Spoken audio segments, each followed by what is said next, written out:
Hindi basta-basta ang mga iglesia ni Kristo. Hindi basta-basta ang kanilang koneksyon. Totoo, hindi. Hindi basta-basta mga iglesia ni Kristo. Influential. Kaya nga, natatakot si Brother Eli. Sabi ko sa kanya, Brother Eli, hindi ako aayaw sa'yo. Haharapin kita. Sabihin mo lang kailan. Kung gusto mo sa Brazil, andun siya sa Brazil eh. Kung gusto mo sa Brazil, pupuntahan kita. Para sa maginoong diskusyon. Ang tanong ko, Brother Eli, bakit umaabot ka ng page 53? Ngangag page 18 lang ang nominaryong ito. Ipakita ko sa buong mundo. Page 1. Binibilang ko. Hanggang 18 lang. Simpleng tanong.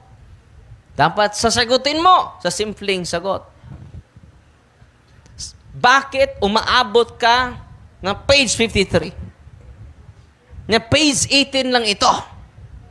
Ang tinutukoy na Diyos ng awa dito ay si Kristo, hindi si Maria. At bakit hindi sinabi mo ang buong katotohanan?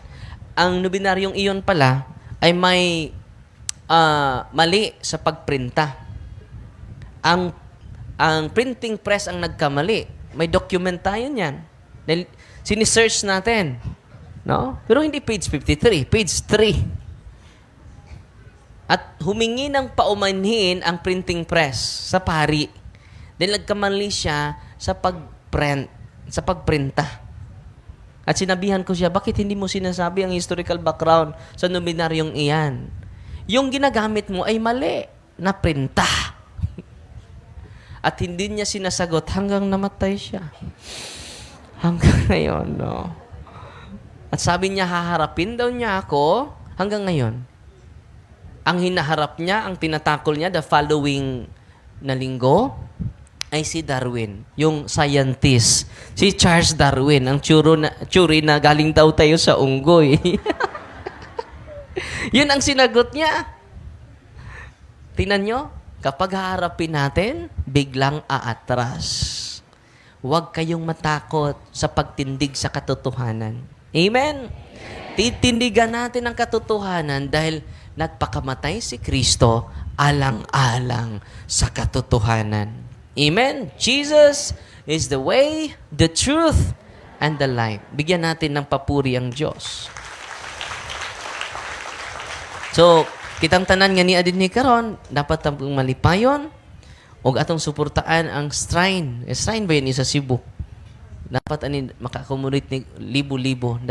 Di siya pareha ni Muhammad nga namatay. Hangtod karon wa pa joy Muhammad na banhaw.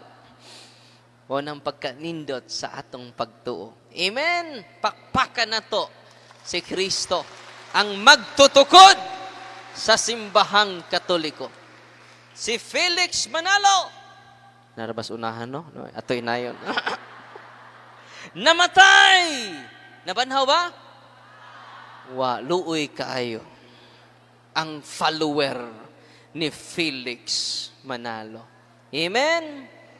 Ang follower ni Eliseo Soriano, bago lang namatay, nabanhaw ba? Pagkaswerte natong mga Katoliko, ang atong magtutukod, namatay! Apan nabanhaw, ayaw na mo pagbiya sa simbahang Katoliko. Amen? Mupalit mo og sanina, original. Mupalit mo sunglass, original. Mupalit mo short, original. Tinood. Pero okay, brother. Pero original, no? Nya kung sanina, palito nimo original. Nya, mamili nung kagsimban, pike. Uy. Pike ang simbahan, nya gitukod og tao.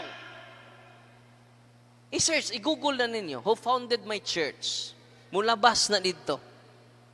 Munang ayaw na mo pailad sa mini nga propeta sa atong panahon karon. Mini nga Kristo sa atong panahon karon. Kinsa ning mini nga Kristo? Kadtong tao nga nagtukod og simbahan. Nga wa sila katungod magtukod kay si Kristo ra ang adunay katungod. Amen? Wata mangaway, nisulti ta sa kamatuoran. Ug tungod ni ana nagpanon karon ang nanglayat balik sa simbahang Katoliko. Amen?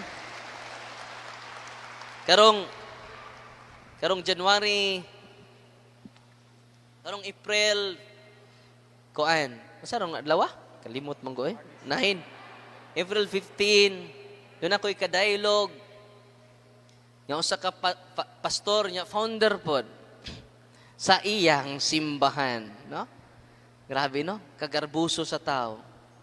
Ano magtukod pa man siya nga nagtukod namang Ginoo.